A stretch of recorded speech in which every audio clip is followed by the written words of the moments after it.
Pemirsa, kasus tindakan main hakim sendiri terhadap seorang terduga pelaku pencurian di Desa Baturiti, Kabupaten Tabanan yang berujung pada meninggalnya korban menjadi perhatian serius pemerintah Provinsi Bali. Gubernur Bali, Wayan Koster menegaskan peristiwa tersebut harus menjadi pembelajaran bagi seluruh masyarakat agar tidak menyelesaikan persoalan hukum dengan cara-cara yang melanggar hukum.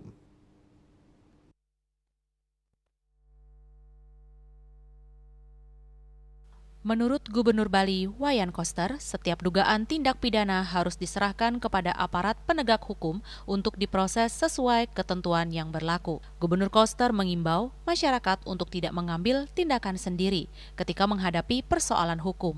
Ia menekankan bahwa penyelesaian melalui jalur hukum merupakan langkah yang tepat guna menghindari jatuhnya korban serta menjaga ketertiban dan keamanan di tengah masyarakat. Sebagai upaya pencegahan, Gubernur Koster menyatakan pihaknya akan mengingatkan seluruh kepala desa dan bendesa adat di Bali agar terus memberikan edukasi kepada masyarakat mengenai pentingnya menaati hukum sekaligus menjaga keamanan lingkungan. Menurutnya, pencegahan harus dimulai dari tingkat paling bawah melalui peran aktif pemerintah desa, desa adat, dan seluruh elemen masyarakat.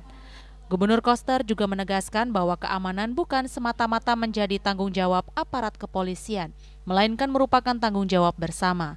Ketertiban akan terwujud apabila masyarakat memiliki kesadaran untuk menahan diri, menghormati proses hukum, dan tidak membiarkan persoalan berkembang menjadi tindakan yang justru menimbulkan korban jiwa. Semua harus menjaga situasi di masing-masing desa.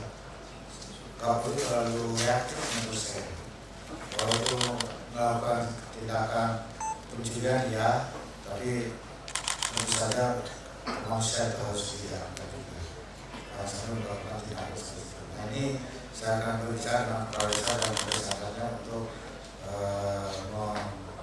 memberi pemahaman kepada warganya untuk tidak lagi melakukan tindakan serupa.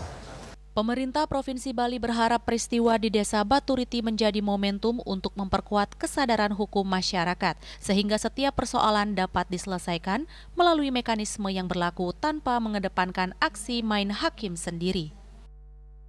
Yana, Bali TV.